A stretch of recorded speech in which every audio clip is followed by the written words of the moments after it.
So Wizards of the Coast is sort of refreshing their supply chain product line. Korean and Chinese traditional product lineup changes.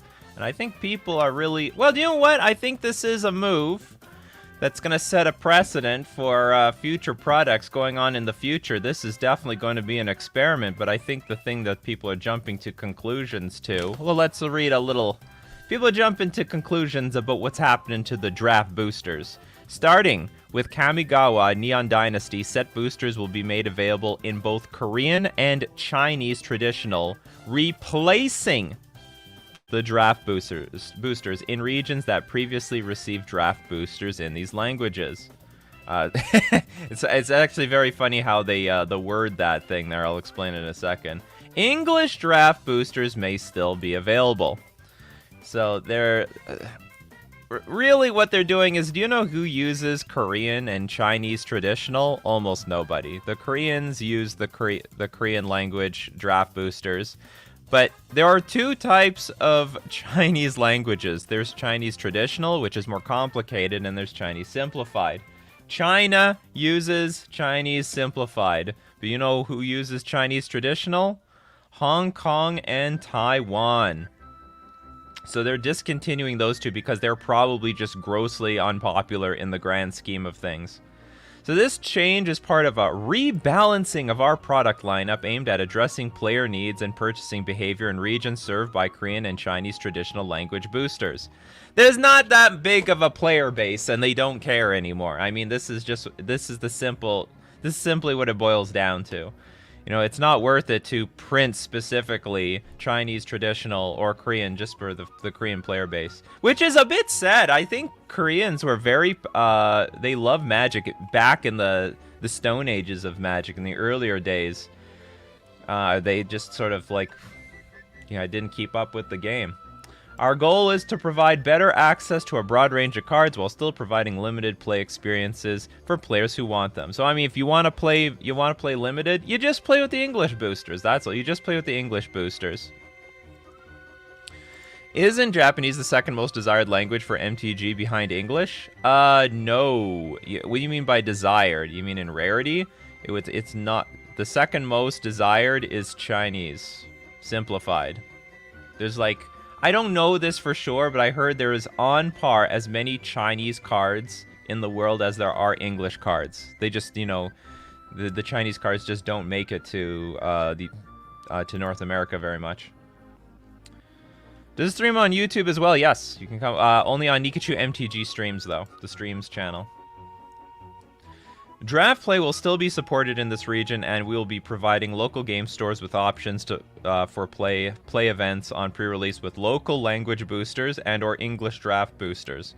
Players who have previously played in events in these languages should check with their local stores once we get closer to Kamigawa Neon Dynasty.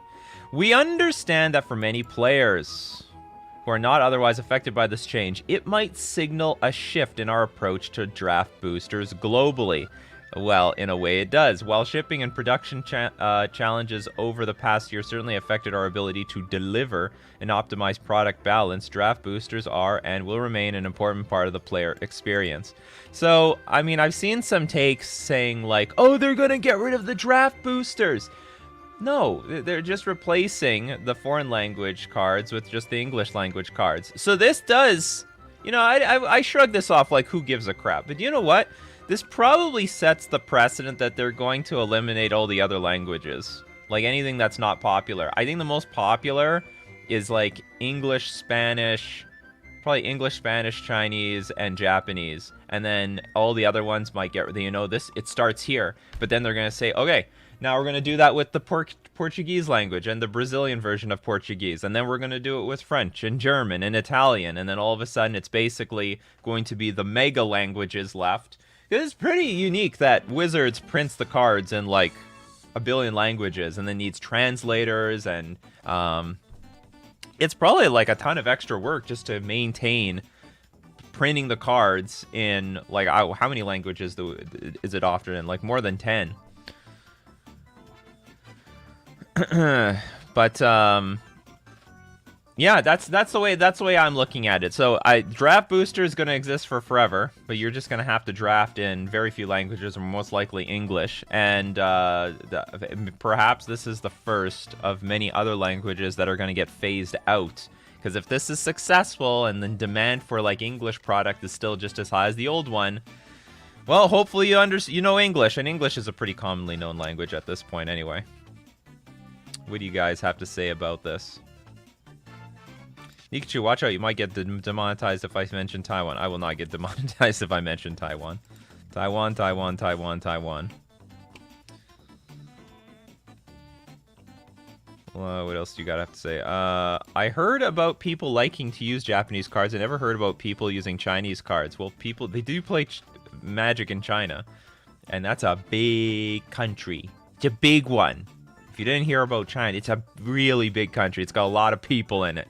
It's got a ton of people. It's just that the thing is, people want Japanese cards and Russian cards is that because they are legitimately rare. There's just not many of them on the face of the earth. They're printed in low supply because, you know, it's just they're basically smaller countries compared to the whole of all English-speaking countries, and then China with their Chinese cards.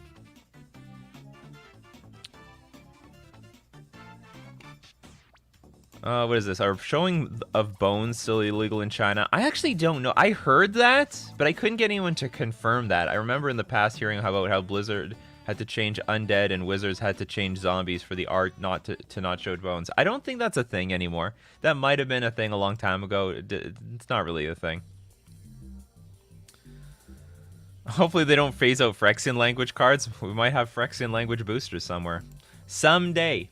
Anyway, welcome. Good morning, everyone. This is the morning show, Coffee and MTG. I am your host, Nikachu, the Merfolk Master.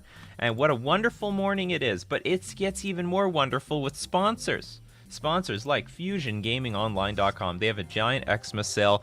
Pretty, I wouldn't say exclusive to Canadians, but like they have a lot of sealed products that they cannot send internationally. But great deals, up to 50% off. There are other, there's other stuff for international people. You got to check it out to see what is available over there. But basically, the giant Xmas sale. You know, you got to get rid of the old inventory, get ready, make room for the new year. And when you buy your Christmas stuff, don't forget to use coupon code Nikachu at checkout for 5% off all your purchases. Oh yeah, also it supports the channel. We're also going to thank Mana Traders, the premier place to rent Magic cards online. Unlock your creativity. Maybe you think that the tier 1 deck can be better with a different set of 4, different play set of another card. But you don't want to spend money to buy the whole deck to figure it out. What you can do is you can rent the deck with Mana Traders, and when you're done, you send the cards back and you rent a new one. You can support the channel using my Mana Traders link in the description below, or save 15% off your first 2 months using coupon code Nikachu. Alright, good morning everyone. Lord Magicus is first. Easily first. Gold medals, good morning. Good morning, Andrew, Trevor, Albert. Good morning, Frederick. Good morning, Manuel, Aztec Guy, Emidex, Isaac, Ty Bell, Antonio Bearer, KBG, James. I feel like I see a shift in the people who show up for the morning show. I remember a whole bunch of different names. We have a different movement these days. Good morning, Freestyle, Chris. All right, you know the deal. 3 question marks before the question, 3 question marks after the question. Helps me find your questions amongst all the comments I'm getting on my social media channels. Am I from Halifax? No, I'm from Winnipeg, Manitoba, Canada.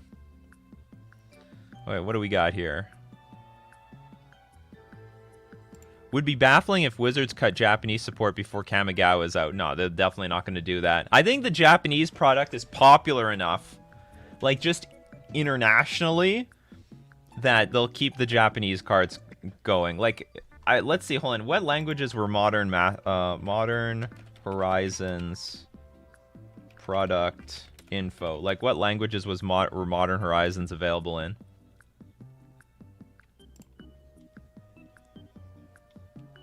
Hello, set boosters. What languages did you sell this thing in? The collector booster, the pre-release pack, the bundle. I have a feeling I'm not going to get the answer I want here. Or maybe it's here. Control F. Japanese. You don't even have it on this page. Look at Modern Horizons. Let's just say Modern Horizons. Any modern. It was sold in what languages? Ugh.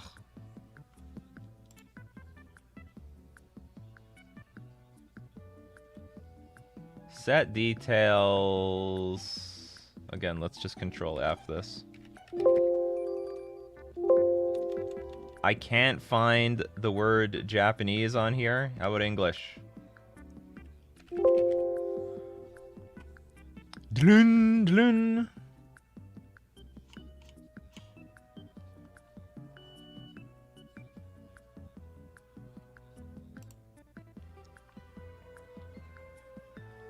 This is not what I want to know. Okay, hold on. Modern Horizons, languages.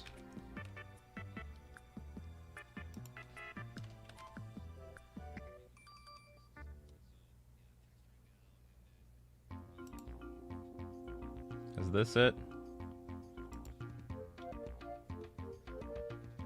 Description, contents, languages. Oh, it's actually available in a lot of languages. Oh, they made it in everything. Okay. I thought it was more restrictive than this.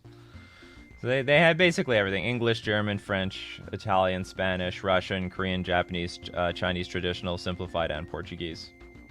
I guess that's all the languages too. Okay. That be it. So there, but I sincerely doubt that they would ever cut Japanese cards anyway. Even if they start shaving off on the languages.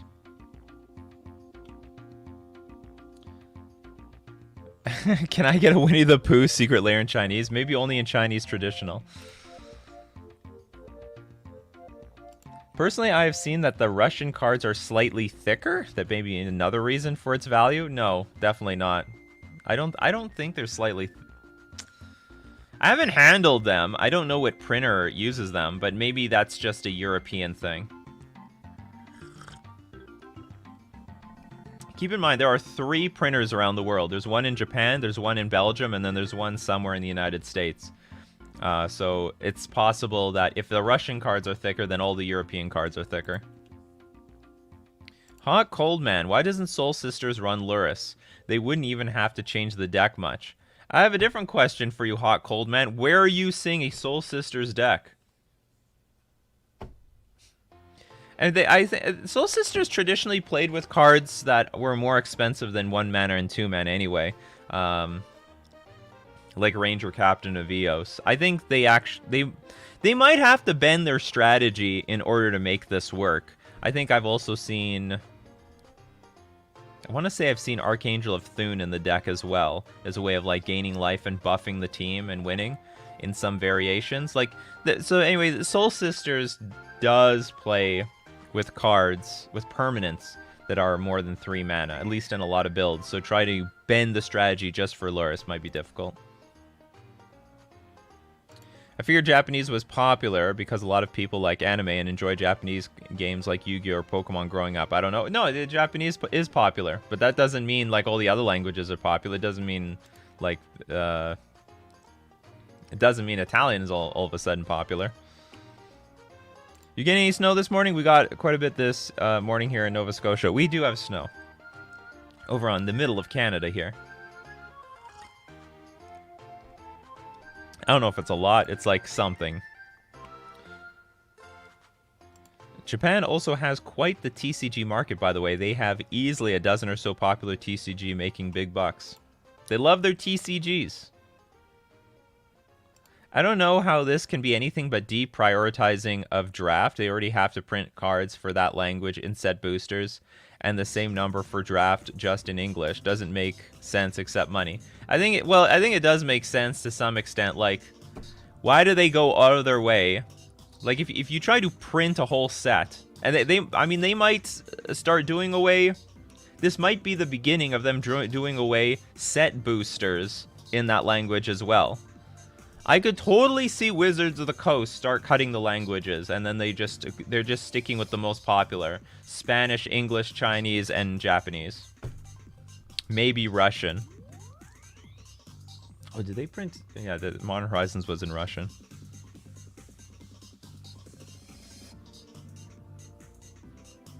First Noise, would you ever play Commander with us? I can see a lottery system for patrons or maybe people who did pay to win deck review. I'd imagine Spell Table or Magic the Gathering Online. I used to do that, but like, it's a bit awkward because I can only play with so many people at once, and I can't play Commander too often because I don't play. I mean, like, these games go very long. So basically now my content the best value I can achieve to hundreds of thousands of you is making videos at this point. But I used to have a Patreon hangout that was like once a week. But which was actually well attended for quite a while until I did Coffee and MTG. And then when I did Coffee and MTG, you know, you have better access to me every single weekday. So, you know, why show up to the Patreon hangout? And then the numbers started to dwindle down. But basically, if I play Commander, I'm playing Commander with 3 people or 3 other people. So it sounds good in paper, but then if a lot of people want to do it, I can't do it for everybody. That's the problem. Do you plan on buying any of the new unset? No! And if so, is it mostly for the lands? No. If I want the lands, I'll just buy the lands. That's all. I'll just buy. And I did that with the other unset. I did that with the last unset. I just bought the lands. I want the lands. Nikachu, Happy Alchemy Day. Happy Alchemy Day. What does this mean? What does this mean? Sean Miller, is Blood Moon the best meta call it's been in a while because of the 3C, 4C piles? It's not bad. It's not bad. I think Blood Moon is underutilized right now. The biggest problem is that there's not a lot of Blood Moon decks available. There's like 1. I think just the Murktide deck is the only deck that can utilize Blood Moon the best. Then there's like Hammer Tide. Like it's pretty good. It's not bad. It will hit the it can hit Hammer, especially the Urza Saga. It doesn't hit Azorius Control almost at all. It does hit the Blink deck. It's debatable if it hits Burn. Some people keep it in versus Burn to hit the white cards. Boros Charm, Lightning Helix. Some people don't believe in that. Of course, it's good against Amuletide, and again, any 5-color deck is going to get screwed over by Blood Moon. It's fine versus Jund, not the greatest, especially against these active, very super proactive versions of Jund. Maybe it won't be enough. But yeah, it's pretty good. It's okay. It's good. It's good. It's good tech if you can use it. But can you use it? Not a lot of decks can play it.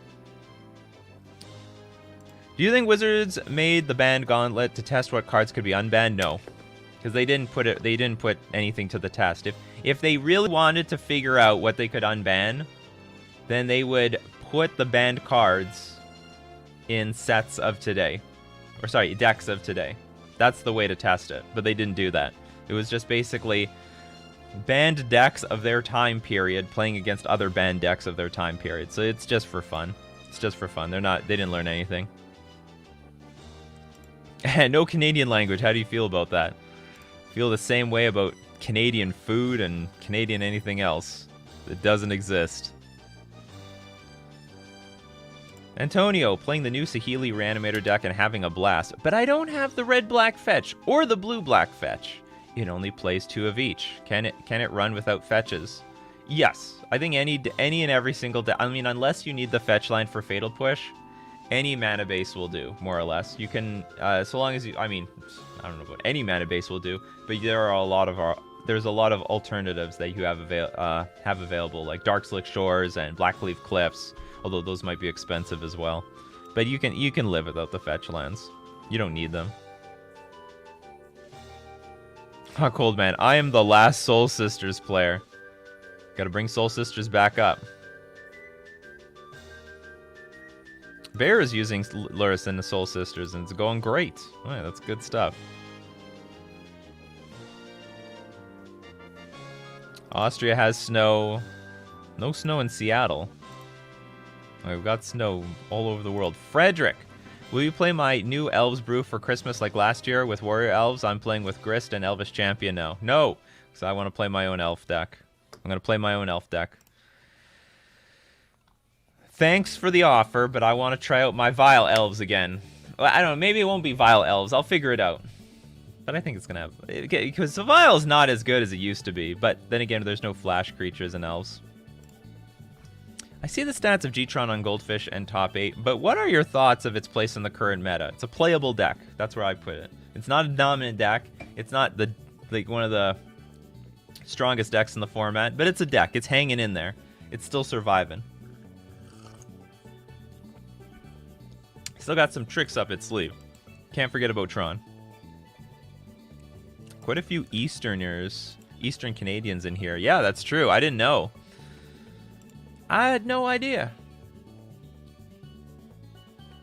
Is Spanish the language sold in Latin America except Brazil? Well, there's also Portuguese.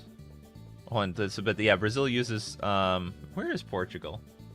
I don't know. Brazil uses... Yeah, maybe Spanish is used...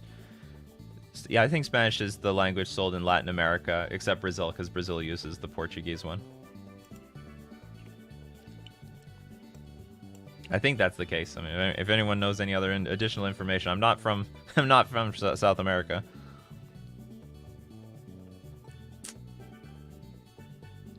Or should Latin America, I should say.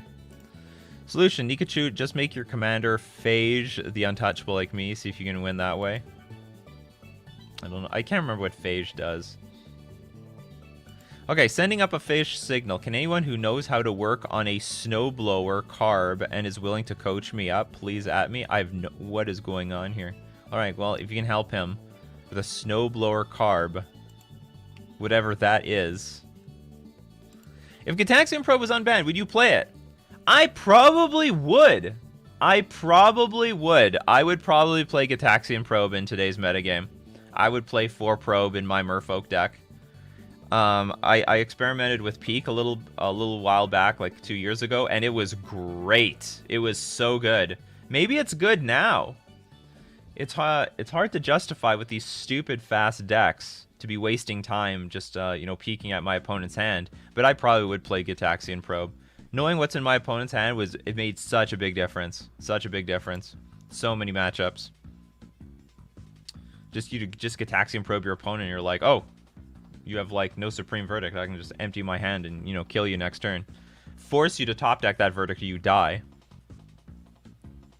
What tribes do you want/hope to get pushed in the Lord of the Rings set? I don't know if I can help any tribe. I'm assuming It's Wizards. Wizards. I would hope that they push Wizards. I was like, what kind of tribes can they push? They could probably push Wizards. But there's not many Wizards, are there? There's like Gandalf, was it Solomon? Saruman? What the hell's his name? I don't remember anymore. I'm not the biggest Lord of the Rings fanboy. I like the series. I watched all the movies in the extended edition. Maybe there's not that many Wizards.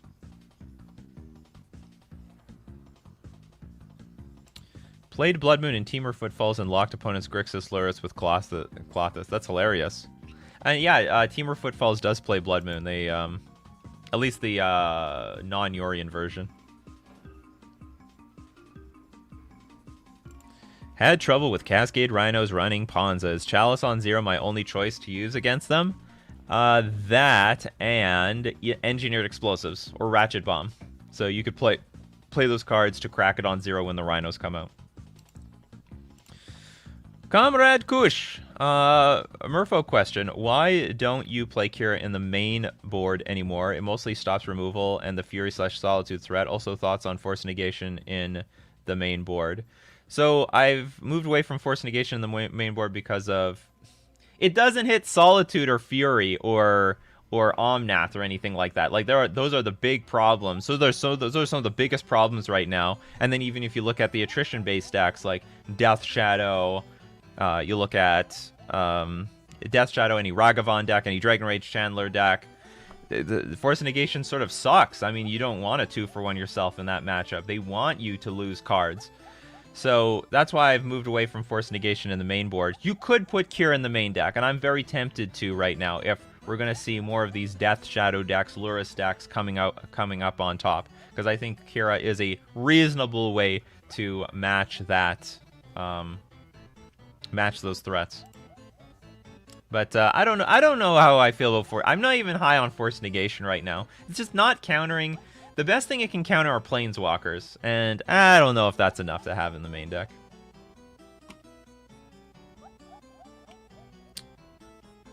What is it? Someone say something about poutine. I'm not a fan of poutine. I think it's disgusting.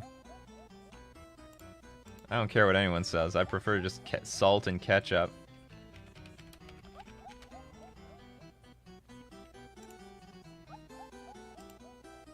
Okay, hold on. Where's a really gross-looking one? Ugh. That is disgusting to me. And it doesn't taste much better, in my opinion. I can't eat this stuff. Oh, here we go. Canadian A&W is real. It is definitely real. Better than the American one.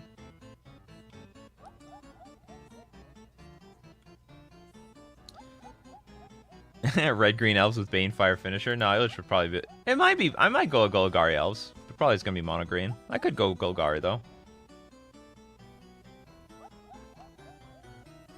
Yeah, I was like when I said Portugal, I'm like, no, wait a minute. They're there. I'm looking at the map of South America in my head. This thing is in Europe.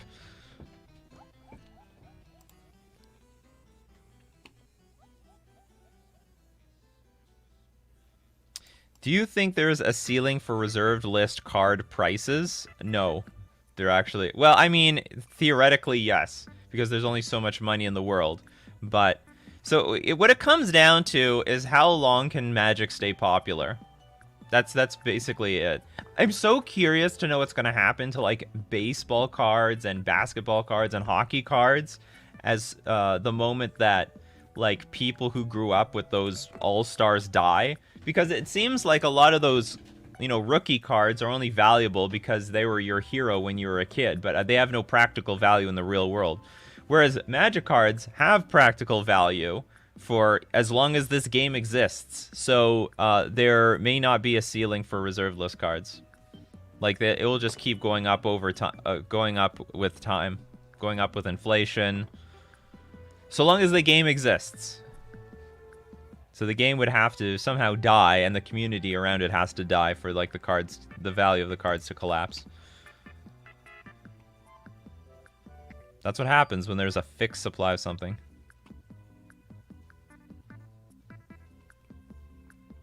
Yes, in Brazil we have mostly Portuguese and English cards, very few Spanish.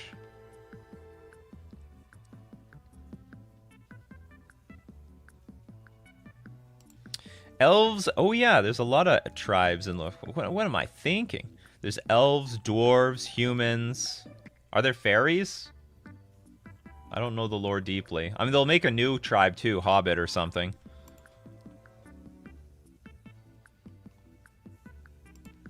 Nick, have you played against anyone who uses token proxies for the modal double-faced cards, and how long until entire decks are just official token proxies for real cards? I have not played against someone who has token proxies for modal face cards, and I'm not sure that's legal either. I think you need to have that checklist card. I don't know this. Like, I don't know the official rule on this, but I would check with a judge about this. Maybe we can just Google this. I would guess you can't, like, in theory, I don't see anything wrong with using a proxy modal face card as a, like, because it's in your deck. So this card might be thicker or thinner than a regular card. Can you proxy checklist cards? MTG.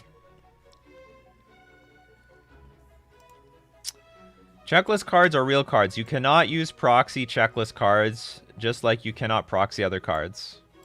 Well, this is an old rule. This is back in 2011, but I'm sure... Can you use 4 proxy flip cards like you got in Innistrad? No. If you don't have 4 copies of a card, you can't use 4 checklist cards. Double face cards don't change any of the requirement for... Anyway, so, there are no that's the thing. There are no official token proxies for real cards. So the answer is no, you can't. I've never seen someone have this because you can't. It's against the rules. That's step number 1, and step number 2 is there's no step number 2. We're not gonna see official proxies of decks. That would defeat the purpose of playing or buying the Magic cards in the first place.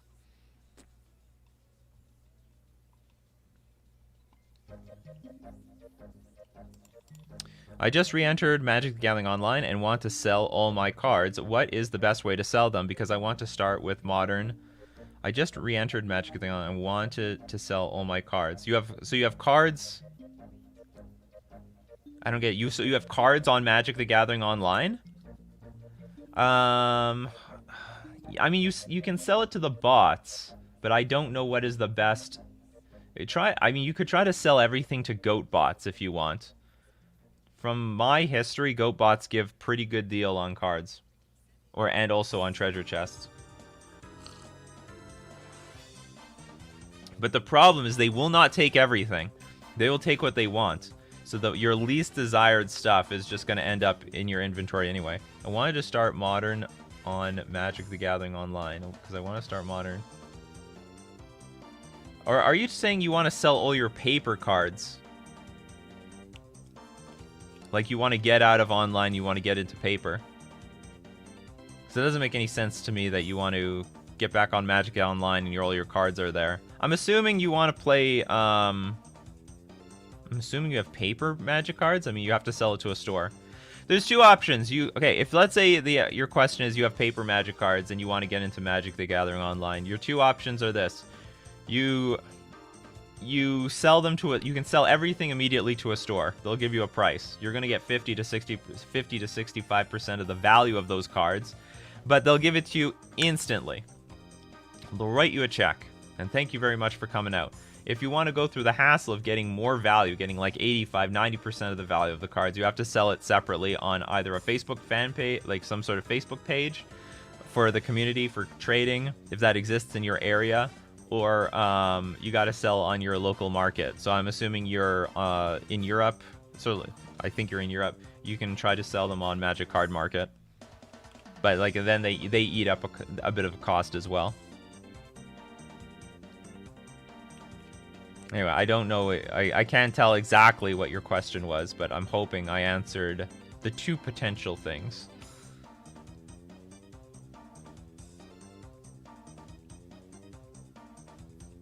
What is poutine anyways? It's fries with like gravy and cheese on it. It's melted and I think it's just a bit disgusting. It's too mushy. I'm not a fan of gravy, really. Not a biggest fan of gravy. No, it's not mashed potatoes. It is soggy fried potatoes. And has some cheese on it.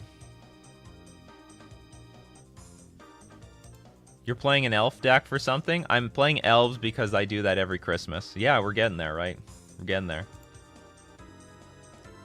We better not miss. If Merfolk were a chess opening, what would it be? Some sort of Nidorf. I always said that Merfolk was like the Nidorf because you always had chances, but it was like a really delicate opening to play. Like, your opponent has a much easier time playing against you than you have against them. You are forced to play much more accurately than your opponent. Prosperous Innkeeper is a halfling. All right, so maybe we don't need a hobbit creature type. We just have the halfling creature type. Hobbits will be the halflings, perhaps. The Emerald Boy. Gold-bordered cards are the closest we can get to official proxies. Still not tournament legal, though. Yeah, it's not tournament legal.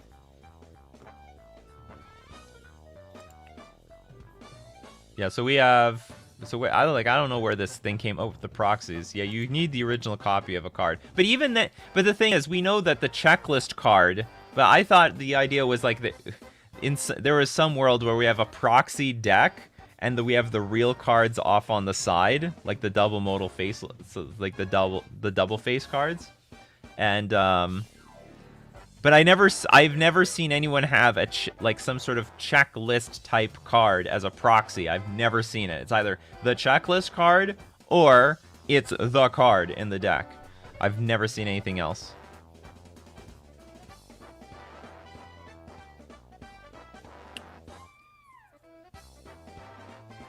Yes, but proxies make you play against a player and not their wallet. Welcome to Magic the Gathering. This is what this... Like, I don't understand these arguments anymore. This is how this game works. It's about money. That's just how it is. Yes, it is pay. It's not exactly pay to win. It is pay to play. Because you know you could spend $1,000 on a deck, go to a tournament, and now you realize, oh, I'm in a room full of other people who spent $1,000 on their deck, and I'm not guaranteed to win the tournament at all. But this is how this game is, and it's gonna be like that for forever. And that is honestly, this is the unique proposition that Magic has over other games. You buy into the game. It has value as a store of value in the cards. Which is unique to other games.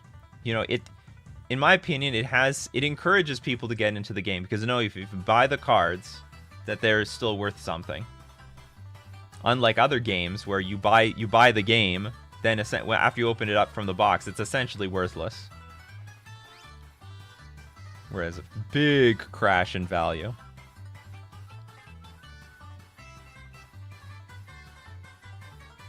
Card Hoarder will buy everything. I got $1.5 grand. I got $1 grand in half an hour. Holy crap. You cashed out big time. I wonder what my collection is worth. It's probably not worth... I don't know. Maybe it's worth something. I don't want to sell my cards, though. I don't want to be in this situation where the Merfolk deck one day is like 2,000 ticks and it's like way outside my Mana Trader's balance. That'd be terrible. I thought it was maple syrup, not gravy. Maybe that's the next generation of Canadian poutine. It's like cheese and maple syrup on fries. Oh, that's even more disgusting, though. I don't want to think about that. I'm in South America. There is no big store to sell my collection. Okay, so you do have a collection. Sorry, I couldn't tell by your name.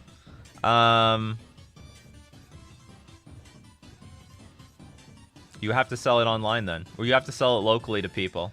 Like there's no other big way. There's no other good way to do it. Oh, you know what your other option is? You one day go to a GP. Like that's what people do. I mean, I know there's not many GPs or big events, but like, and also it's gonna cost you money to go to those events. But that is your next best solution. You have to wait for a big open event where you know there will be vendors there. You go there for the purpose of selling your collection. But you have to make sure that the trip is cheap enough that you still make money traveling. Why is Supreme Verdict the go-to board wipe? Because it is uncounterable. No countering me. Yeah, technically it's a checklist card. Is the Store Championship the last of its kind, or will there be something similar in the future? What do you mean? Like, Store Championships have been going on for... like, I don't know, over a decade. And it looks like they're supporting it even more with like those proxies. How do you guys do in your Store Championship? I don't even know if Fusion had a Store Championship. I didn't pay attention. I haven't been looking at events locally. I should play a paper event. What's the best opening for black against King's Pawn up 2? I would say the two best openings are C5, the Sicilian, and just E5.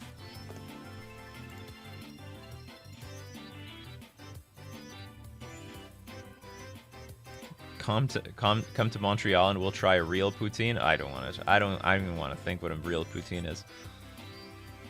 I'm not a fan of gravy. I'm just not a fan of gravy. I don't put gravy on anything. I just, I use other sauces if I have to.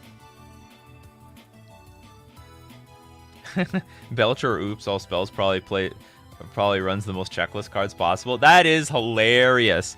I would love to see a Belcher player go that far to play like 1,000,000 checklist cards in their deck, and then they have an opening hand, and basically and it will look like proxies basically. Whole deck looks and feels proxied.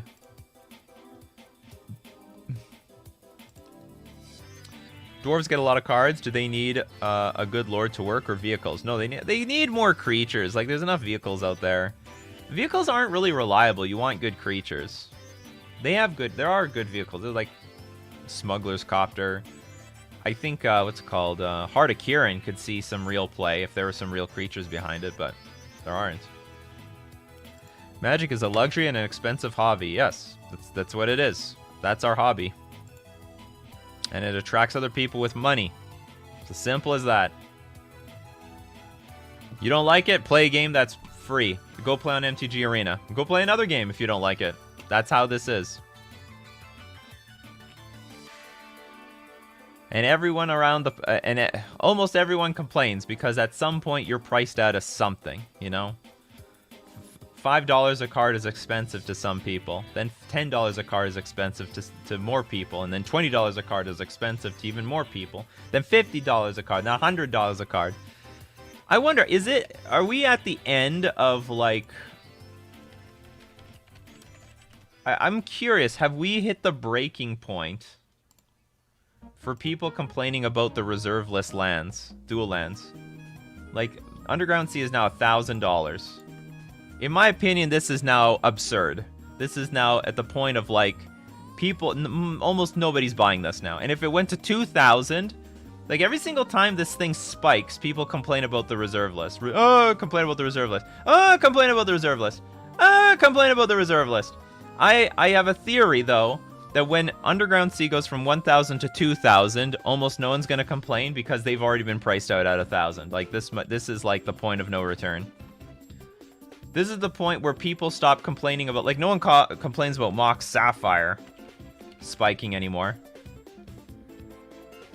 So let's look at an unlimited Mox Sapphire. Like, when Mox Sapphire goes up to 5 grand or 10 grand or whatever, no one cared. No one complained about Mox Sapphire hitting 8 grand because, like, you're already priced out at about like $3,000. So I'm wondering if we're there as well with things like Underground Sea. We've now hit the limit where 99.99999% of Magic players, they're just not buying this stuff anymore. They won't complain about not being able to afford an Underground Sea at $2,000 because they couldn't afford it at $1,000. Oh, here we go again. Abolish the reserve list. The reserve list just needs to go. Let them print them in secret layers, not in a real set. But that was a problem. I don't even think they should have printed them in secret layers. Like, I really wish they had they kept the rule where they could print proxies. Not proxies. They could print the reserve list cards, but as promotional cards, but not as secret layers, because that's like print to demand. The fact of the reserve list is that Wizards hasn't cared about Legacy, both in terms of cost to play and new card design, for at least 5 years. Probably longer than that. Shut up and buy my dual lands. If the reserve list dies, I have to sell the house. Why is that? First Doi says, just play casual, proxied out, or play something like Pauper. You can be priced out of the format, but not out of the game. That's true. Like, yeah, there's a lot of... I don't know, the arguments against the reserve list are pretty weak for the most part. I mean, you could make the argument that, hey, it would be fun to play with, you know, Underground Sea as an actual card in Modern or something like that, but it's not necessary. And then let's say you want to play Paper Legacy. I have a question for you.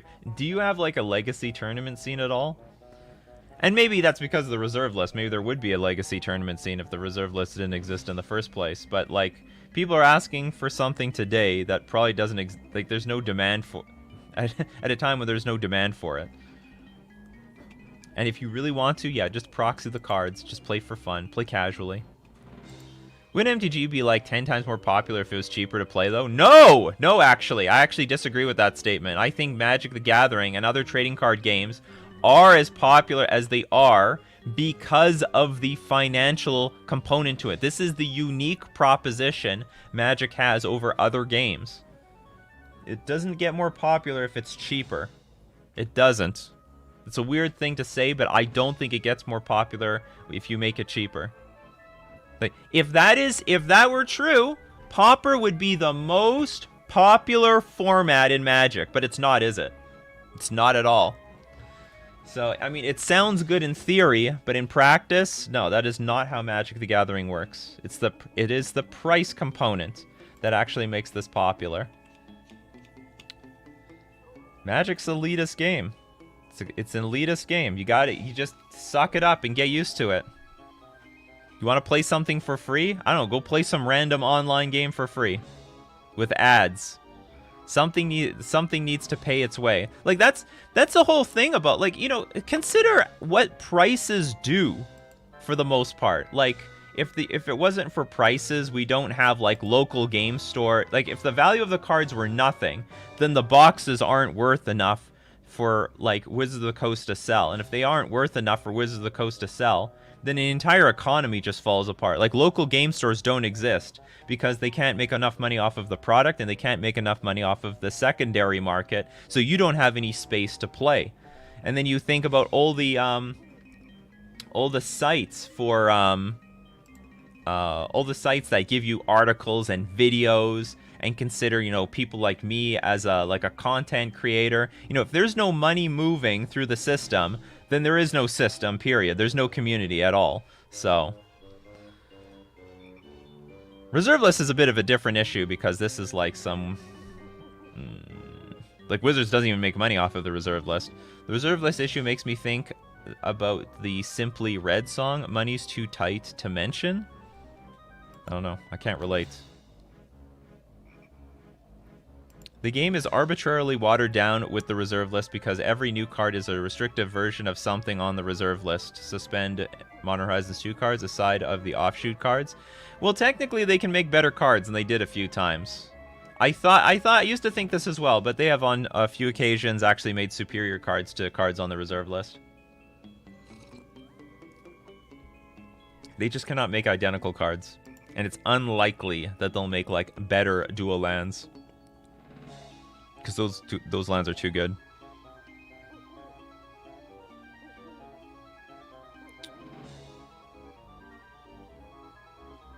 Why would I want to play a crappy deck made of commons when I could play cards that actually do interesting things?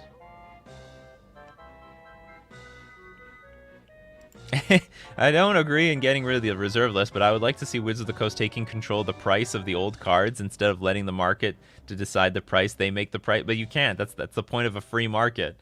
It's not like Wizards has control. Underground Sea is $400 from here on out. Don't be pricing it above $400. Kaya says, my main argument is the reserve list only benefits a select few who already have a lot of money and hurts literally everyone else that just wants to play ways of the game that requires those prices. I disagree completely, and I'll tell you why. Every single one of you owned reserve list cards, and guess what you did with them? There was a point where the price went up enough that you said, I want to sell out, and you did. You want to have your reserve list cards? You should have held on to them. I would say this argument only holds true for new people entering the game right now, and the prices are now mind-bogglingly expensive. Almost everybody at some point touched reserve list cards, and you got too scared of owning them or holding them at that price, and you said, I'm selling out. Who knows what's going to happen? Maybe it's going to go to zero. You all sold out. Everyone owned reserve list cards. Everyone could have enjoyed them and still enjoy them if you held on to them. You had to hold. You needed diamond hands. But the community is paper hands. You're all paper hands out there. You got to be like Nikachu. You got to learn how to have diamond hands.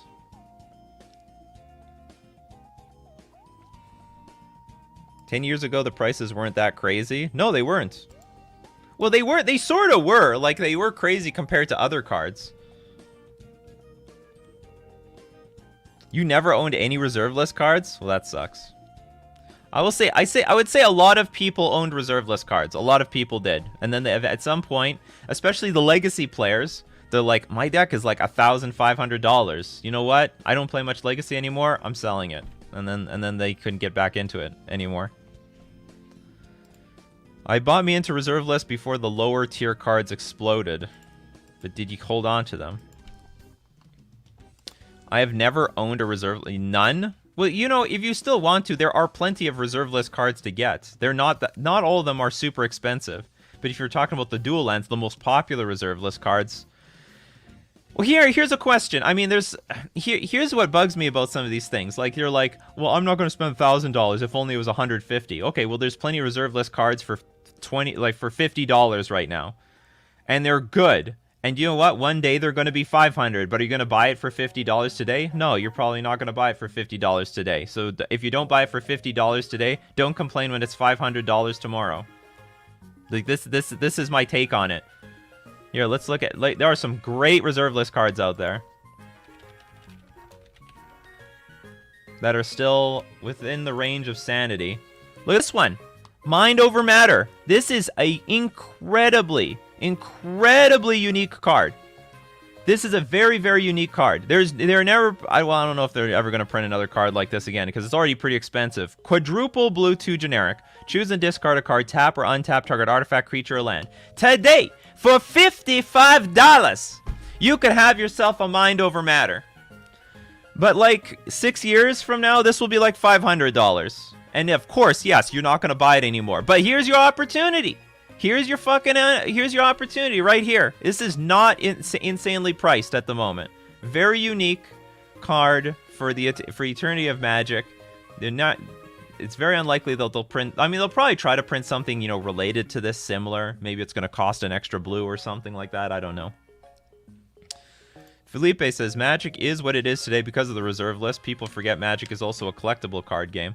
Well, the weird thing about the reserve list is that they change the rules a lot. So a lot of people also think, well, they could change the rules again. In my opinion, I really wish that they reserve the right to print promotional versions of reserve list cards. Yeah, and Mind Over Matter is a huge combo with a zombie. And it's not just a zombie. It's also that there's a wizard that you tap to draw 3 cards. You can untap him and basically draw your deck. Is this, no, we're not on, I'm not on Twitch, but I am on Nikachu MTG streams. 100% agree with Felipe's point of view. Oh yeah, the idea that it's a collectible card game. So, I mean, I don't care that much about the reserve list because it doesn't affect any, like, competitive tournaments, like the important tournaments right now, particularly Modern. Like, I feel for the legacy players.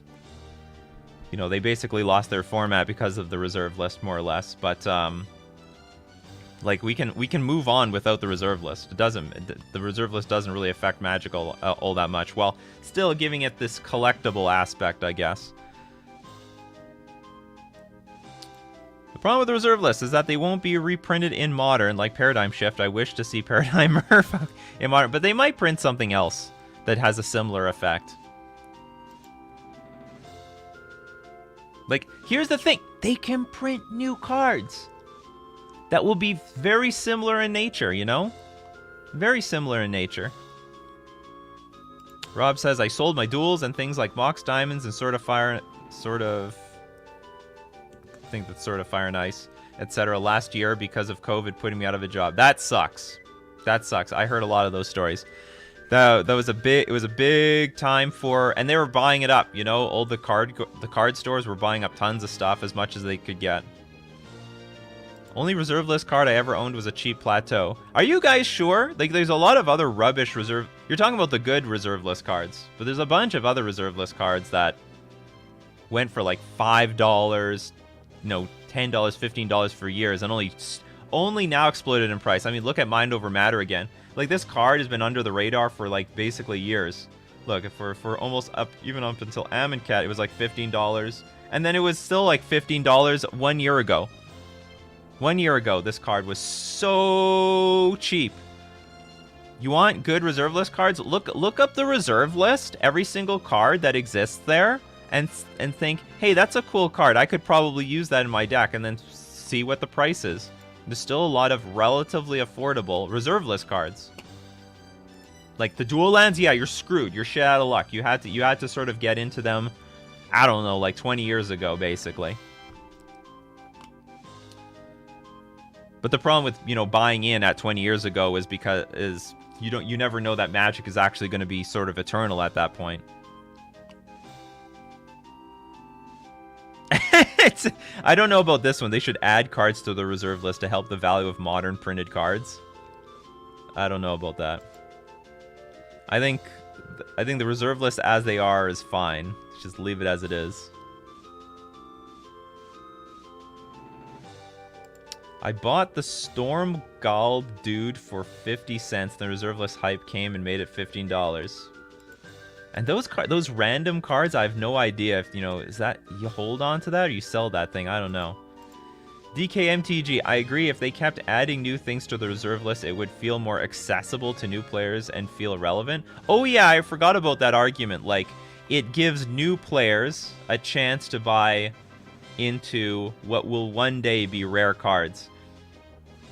Yeah, I forgot about that argument. So maybe it's not a bad idea. And then every generation gets access to potentially reserve list cards. But it would be such a different dynamic now because, like, the moment the cards hit the market, people would buy the crap out of them because they know this is like the cheapest it's gonna get. So it's hard to tell if they are actually going to be so. But I don't know what the print run would be. I guess they have like an X print run, and then once it's done, and then that's it. Anyway, interesting theory. Interesting concept. Increased list of reserve list cards. Wait, you don't like the idea, Min? You don't like that one? One of King. My 10Cs version of Modern Fishes is 10-6 in its last 16 matches, including first place last Friday at my local game store. How do you feel about fried fish? Bolt in the main and Blood Moon in the sideboard. It's fine. The only problem is Like, I like Bolt if it can kill a lot of things. Right now, it cannot kill Murktide, cannot kill Omnath. It's sort of useless versus Fury and Solitude if they ate up one of your creatures. I guess it's okay, because it technically can hit them. So maybe in response to Ephemerate, you can actually Bolt it. It's okay. Not the most super in love, but it's okay. We've lost track of time, people. We've lost it. Why are we losing so much track of time? It's time for Decklist review.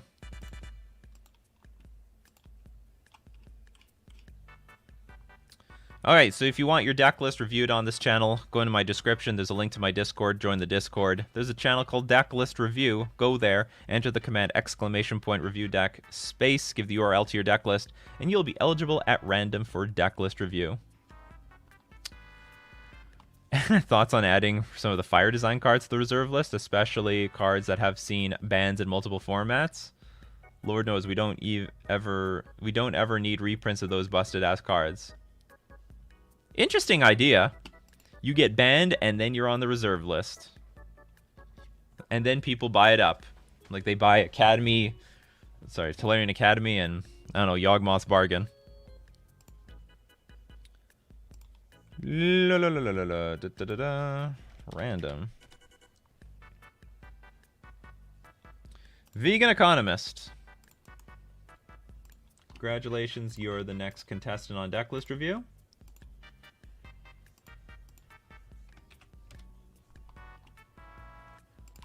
Death and Taxes, it looks like. Some sort of Death and Taxes deck.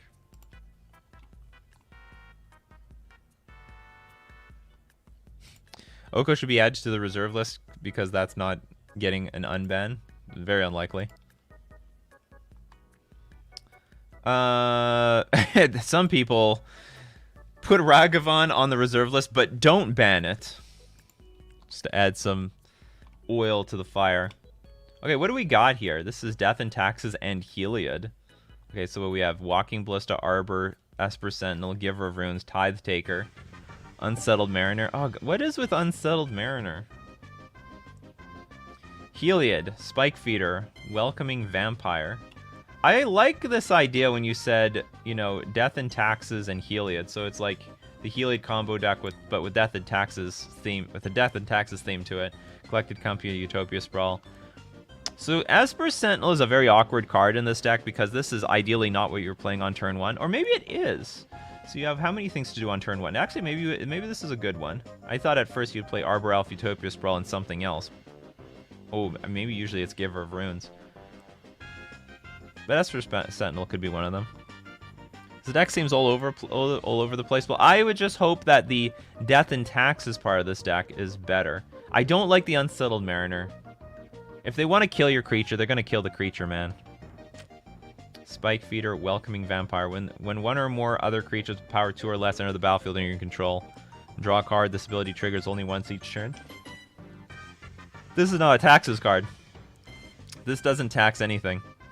I would remove 2 Welcoming to Vampire and add maybe 2 Giver of Runes, or actually Death and Taxes cards. Like Archon of Emeria, I think would be an awesome card in this deck. I don't like Unsettled Mariner. This doesn't tax anything. During your turn, spells your opponents cast cost 1 more to cast, and abilities your opponents activate cost 1 more to activate unless they're mana abilities. You know, if you really wanted to shut your opponent down, you could play what's it called? What is that creature? It's like a big creature now. Your opponents can't play spells on your turn. I can't remember the name though.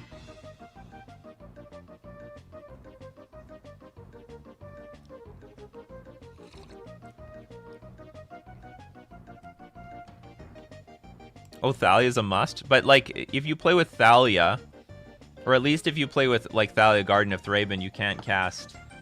Or I guess you can cast Collected Company, it's just more awkward. I guess it's okay. Grand Abolisher. This thing of Grand Abolisher. And against some decks, this will hurt them hard. During your turn, your opponents can't cast spells or activate abilities of artifacts, creatures, or enchantments.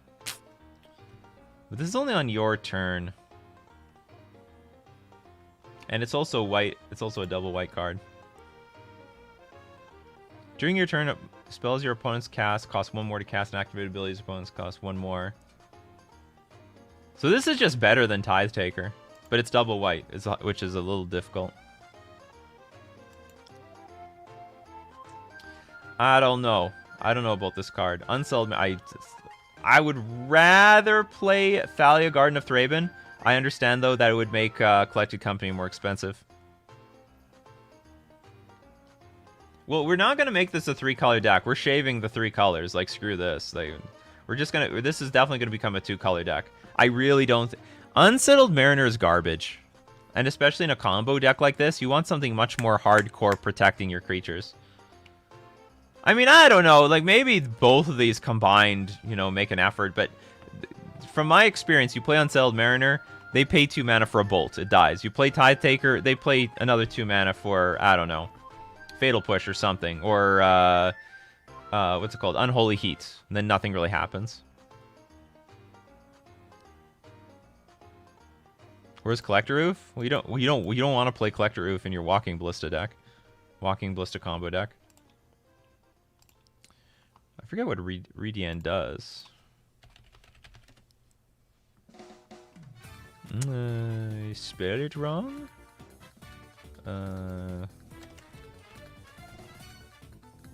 I think I know what you're talking about. I just don't know what this is called. Ether Swarm Candidus? No, it's Ether Swarm something. Raiden.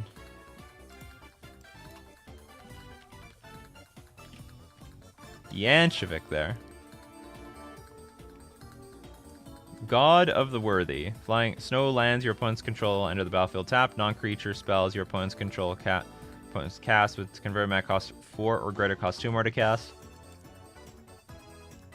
If a source an opponent control would deal damage to you, or a permanent you control prevent 1 of that damage. Whenever you or another permanent you control becomes the target of a spell or ability, counter that spell unless they pay 1. I don't like it. I don't like these taxing cards. The format is just too mana efficient. Way too mana efficient. So you're either going to hard stop them or not. Like, people aren't even playing Thalia Garden of Thraben in actual Death and Taxes. So some cards that I think are backbreaking is that Archon of Emeria. I think this is a genuinely backbreaking card in the format still. Flying. Each player can't cast more than 1 spell each turn. Non-basic lands your opponent's control enter the battlefield tapped. I think this is still pretty good. Though it dies to a lot of stuff. Voice of Resurgence, but then we might turn into a regular deck. Suppression Field. It's not a creature that you can find off of Collected Company. Okay, I'll tell you what. We'll keep the Tithe Taker, the Unsettled Mariner. Although I don't really believe in these cards. I would prefer you play Thalia instead of Unsettled Mariner, so you don't have to play blue and you don't have to play 3 colors, which I think is not a benefit. I don't think that's good for you. So I'd rather you play Thalia Garden of Thraben instead of Unsettled Mariner. And it will tax all your opponent's spells, like even their cantrips and their counter spells. And then instead of Welcoming Vampire, we'll go with Welcoming Vampire, whatever. But I would definitely... I'm hyper against the Unsettled Mariner. I understand you can stack these, though.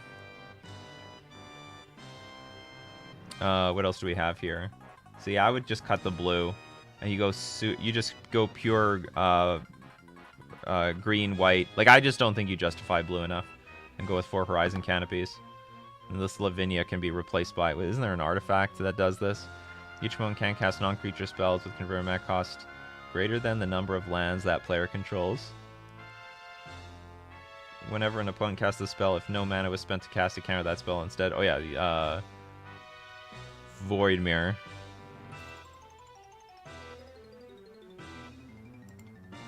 In the sideboard, cut Core Firewalker, play Burnt and Forge Tender to protect the creatures. Yeah, I guess that's a line. That's definitely a line. And yeah, maybe we can do that because we already have Sanctifier on deck. Or how about we... No, but this is Graveyard Hate. I like that as well. Endurance, Skyclave Apparition. Truth be told, this should be in the main deck instead of Welcoming Vampire. Like, I don't think you need the card advantage as badly. But maybe. I'd be interested to see how well Welcoming Vampire works. Okay, so those are my suggestions. Good luck with the deck. Skyclave Apparition good here? Yeah, I would say so. I think this is a forgotten card. Skyclave Apparition, exile your Ragavan, your Dragon Rage Channeler, your Death Shadow. Good luck getting it back in the graveyard from Lurrus. Good luck. Maybe it's not as good. Maybe it's not as good as it used to be because you still have to deal with like Fury and Solitude, cards that you can't target.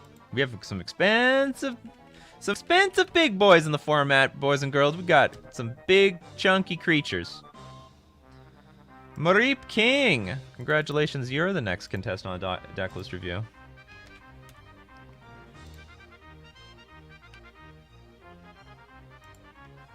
Nom nom.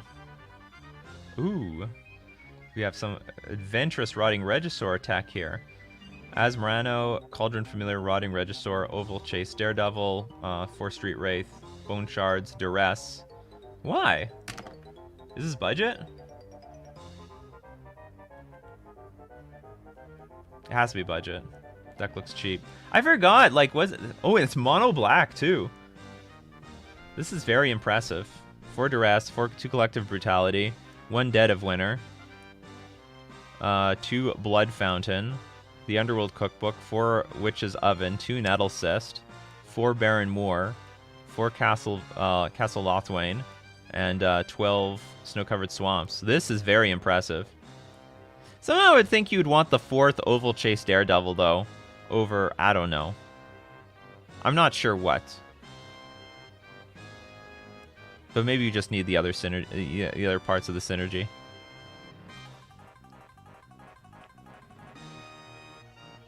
See you later, First Doys. Nihil Spellbomb, Feed the Swarm, Ratchet Bomb, Sudden Edict, another Dead of Winter, 1 Dismember, Fairy Macabre, Plague Engineer, and Rotting Regisaur. Whoa, Plague Engineer is like really cheap. It's like under $2 each. Amazing. Should buy into your Plague Engineers. Well, it's dirt cheap. I don't really you know what? I might be against the Baron Moor. I think maybe you want to have access to as many either you move up in the snow-covered swamps or... Because Castle Lothwain... Okay, I will say this much. You need at least 14 swamps in your deck for Castle Lothwain to come into play untapped regularly. Otherwise, like, you're going to have hands with Castle Lothwain and Baron Moor, and you have to put them into play tapped. And I don't think this deck wants to put anything into play tapped on turn 1. So I would actually just replace 2 Baron Moors with 2 swamps. So you're pretty guaranteed to have a swamp on... I would maybe even go further than that. I would say 15 swamps. Love Castle Lothwain, but Baron Moor is like... It comes to play tapped. I don't think you can afford to do that with a food deck like this. I don't think you can do that.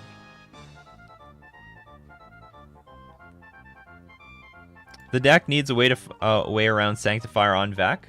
I think if your opponent plays Sanctifier on Vec, you're just dead. Like, what are you going to do? What do we have here? We've got Ratchet Bomb. Yeah, we've got Ratchet Bomb. We have something. And Dead of Winter. So we have some ways. And we can fly over it with Fairy Macabre. That's not a serious answer, but we have some answers. So we have Ratchet Bomb and Dead of Winter potentially for Sanctifier and Vec. I'm behind on the stream, but I didn't sell my reserve list cards. They're... Oh, no! Good God. That's the problem with the reserve list card. That's the problem with collectibles, period. I have no... Okay, so outside of the mana base, because you have a lot of things you want to do on turn 1. Like, you have to use your mana efficiently. And this is a really cool deck. I am so impressed how cheap we can make these food decks. I'm so impressed. So I would just cut 2 Barrenmore, add 2... I would cut 3 Barrenmore, honestly. I'd like to be comfortable at 15 Swamps. That's where I would be super comfortable. My half-drunk attempt on that budget Asmo deck the other day. Yeah, I like it. I like it a lot. I like this a lot, actually. This is really cool. Like, a lot of people are, I can't get into Modern. It's too expensive. What is the cost of this thing? How much is Om Nom Nom?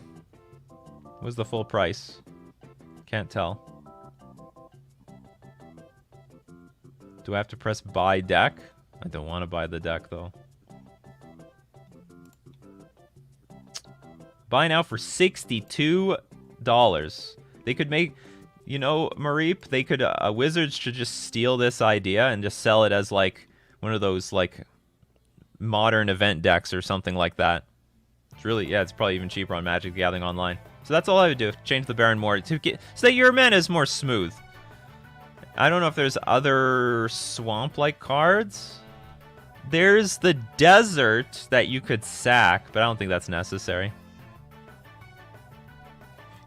Cheaper than a standard deck. Yeah, we have Dismember in this deck. We have one. Not many, but we have one. The deck mostly relies on Bone Shards because you want to discard cards like Oval Chase Daredevil anyway. We're in the business of discarding. Why Duress over Thoughtseize? Because Duress is cheap. Look at that. Duress is 8 cents. Thoughtseize? More than 8 cents.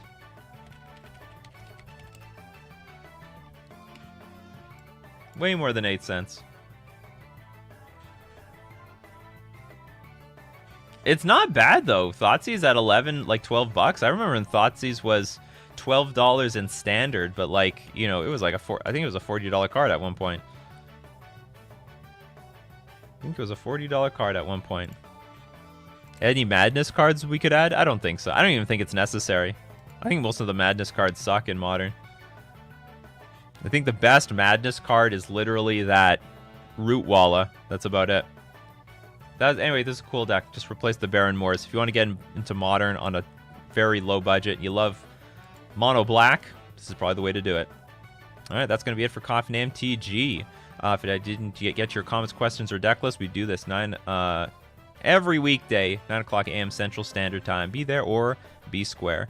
If you love the channel, you want to support it in some way, you can do it by dropping a sub at twitch.tv. You can become a patron at patreon.com, or you can hit the join button on, you can hit the join button on YouTube. So anyway, thank you very much, everyone, for being here today. Sharing this wonderful morning with me. Get to talk about the reserve list again. It's always a nice topic. People against the reserve list. People for the reserve list. People against money. The price of cards. Then there's the classic argument. We want reprint cards. But don't reprint the cards that I just bought that were really expensive. Anyway, keep drinking that. Keep brewing up that coffee. We'll keep brewing up Magic. Take care. I'll see you all next time.